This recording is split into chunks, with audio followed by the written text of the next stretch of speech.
ఇక సినీ రచయిత నటుడు పోసాని కృష్ణమురళి విడుదలపై సందిగ్ధత నెలకొంది. పోసాని జైలు నుంచి విడుదల వాయిదా పడే అవకాశాలు కనిపిస్తున్నాయి. ఆయనకు కర్నూలు మొదటి అదనపు judicial first class magistrate attorney న్యాయస్థానం ఇన్ఛార్జ్ న్యాయాధికారి అపర్ణ మంగళవారం బెయిల్ మంజూరు చేశారు. దీంతో 5 రోజులుగా బెయిల్ పిటిషన్ పై కొనసాగుతున్న సందిగ్ధత వీడింది. అయితే పోసానిపై పలు చోట్ల కేసులున్న నేపథ్యంలో ఆయన విడుదలయ్యేలోపు ఇతర జిల్లాల నుంచి ఏ స్టేషన్ అయినా పోలీసులైనా వచ్చి అరెస్టు చేసి తీసుకెళ్లొచ్చన్న ప్రచారం జరుగుతుంది. ఇక లేని పక్షంలో ఇవాళ పోసాని విడుదలయ్యే ఆస్కారం ఉంది.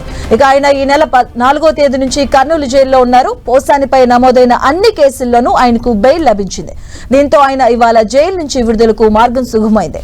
ఆతోని విజయవాడ కోర్టులో పోసానికి బెయిల్ లభించగా సోమవారం నరసరావుపేట కోర్టు బెయిల్ మంజూరు చేసింది. ఇక అంతకుముందు రాజంపేట కోర్టు కూడా బెయిల్ ఇచ్చింది.